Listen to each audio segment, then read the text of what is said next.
So today's market action, guys, we're still looking for our primary degree wave 1 to complete relatively soon. We're looking for the minor degree and the intermediate degree wave 5s.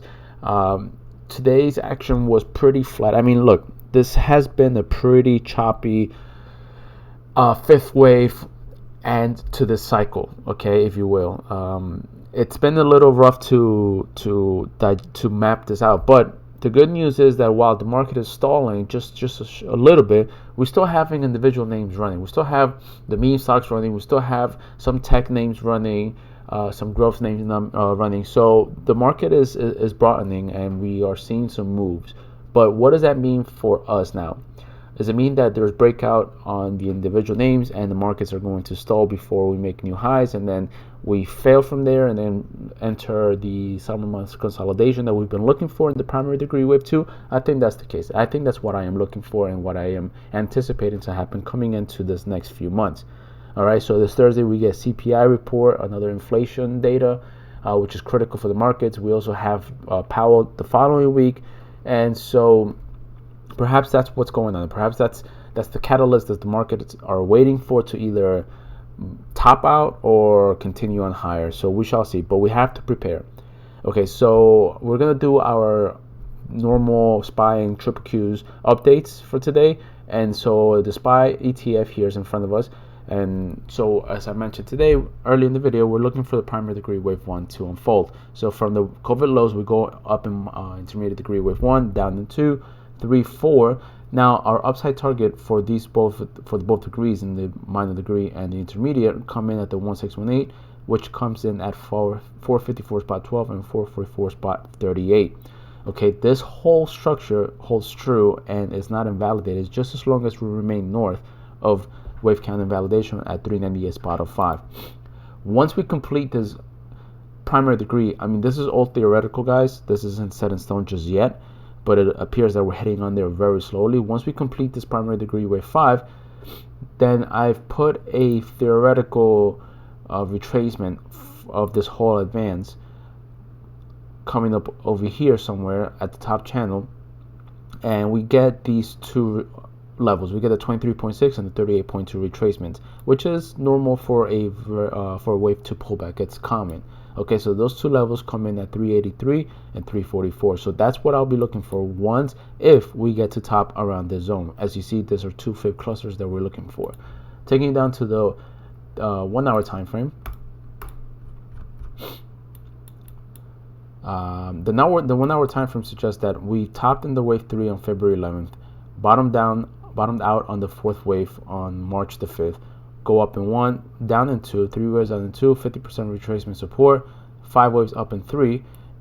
Okay, now here's where it has been tricky. I'm taking it down to the 30-minute time frame, which is a little bit more clear.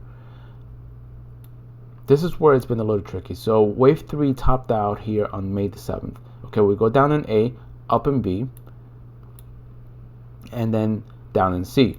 So I'm calling this to be the bottom of wave 4. If you've been watching these videos before, you'll know that we were looking for this to be the top of wave B, right? Remember, A, B, down into C. So C wave 4 would have came in somewhere here at the 401 area, which would have filled this gap over here. But that's not what we're getting at the moment. That's not what we have so far.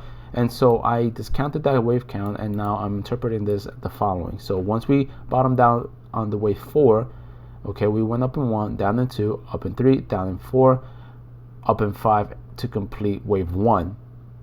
Okay, now we did not break above the previous all-time highs. We then sold off, okay, into 3 waves, as you can see here, 1, 2, and 3. Now this is what I'm interpreting this as. This whole structure here is still a corrective wave 2 pullback. Okay, even though we briefly broke above all-time highs, but we did not break with high conviction. I still see this as a pretty indicative of a corrective move. Okay, so a retracement of this wave A comes in at 78.6 and the 1272 at 424 spot 48 and 421. So these are the two levels that I'll be looking for should we continue on higher. So the way I'm looking at this is this is an expanded flat, and it'll look like this. Okay, should we hit or top out here and continue down, then our downside targets should be the 100% extension of wave A versus wave B, comes in at 416.60. If we fail to hold support here, then 412.72 will be our next logical level to look for.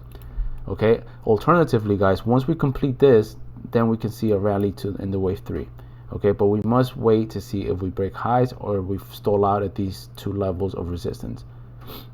Now, our alternate count in the SPY suggests that we are in an ending diagonal, okay, which is pretty appropriate for a wave 5. Okay, and that means that soon we're going to roll over. Okay, now this ending diagonal looks like this. So up in 1, down in 2, 3, ABC down in 4, and now we're looking for the 5th wave. So there will be overlap in this wave structure. So remember, in the triangle, overlaps are allowed. So up in 1, down in 2, a very not too short wave 3, because obviously, as you know, wave 3 can never be the shortest, but it is the longest. So then a brief pullback into the wave 4, and then a wave 5 will be relatively short to complete this whole cycle, at which point we will look for a downside move into the primary degree wave 2. So I anticipate that this move comes in really soon in the following days, either by the following week when Powell speaks, which we'll get more information regarding to inflation and CPI data coming in 2 days. All right, so that's what I'm looking for. But the Qs, which I am pairing up to, I'm pretty much anticipating a quick push up. I mean, before we do that, we're gonna sell off. So I'm gonna have these two charts open side by side. Okay, so actually before I do that, let me review this with you guys. So just like on the SPY, all right, we're still looking for primary degree wave 1 to complete. So up in 1, down in 2, 3, 4, primary degree wave 1. I'm looking for this to top out at either the 379 or 374 area, which will be the intermediate degree and the minor degree wave 5s of this entire advance. Okay, at which point we will look for a 3-wave pullback to complete, so that we can look for a bottom on the wave 2 in the primary degree coming into next few months. All right, now taking it down to the 1 hour time frame, actually the 30-minute time frame. Let's just quickly review this one here. As I've been mentioning before, we're still interpreting this as a triangle. Okay, so ABC. Okay, so where's my A? Here we go. Sometimes these labels move. So A, B, down in C, 3 waves up in B and D, and now we're looking for wave E. So now you're asking yourselves, all right, so if we're looking for a higher move in, if the SPY is displaying an impulsive structure at the moment, why is the NASDAQ or the Qs displaying still corrective? So we could pair this up the following way. So while we're looking for wave E, 3-wave pullback into wave E, okay, to complete,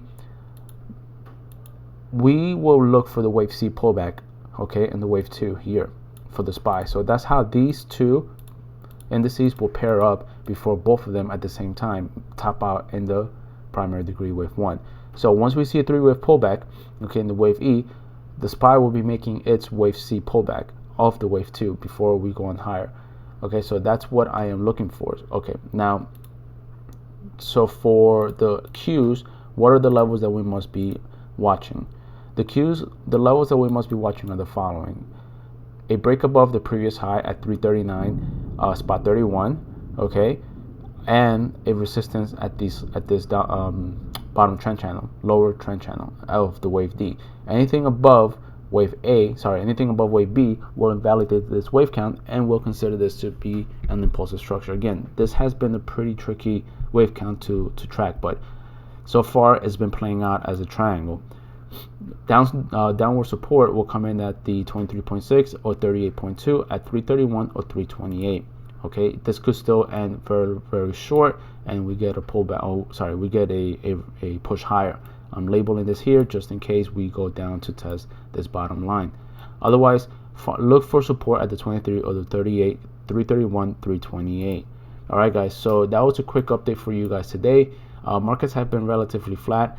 If you guys want to see more updates regarding individual names, like I put out a video not too long ago covering Plug, Workhorse, even AMC, shoot me down a comment. Let me know what you guys think, if that's what you guys like. I'll consider pulling this out as I did last time, and I did not see pretty good feedback on that, but it's okay.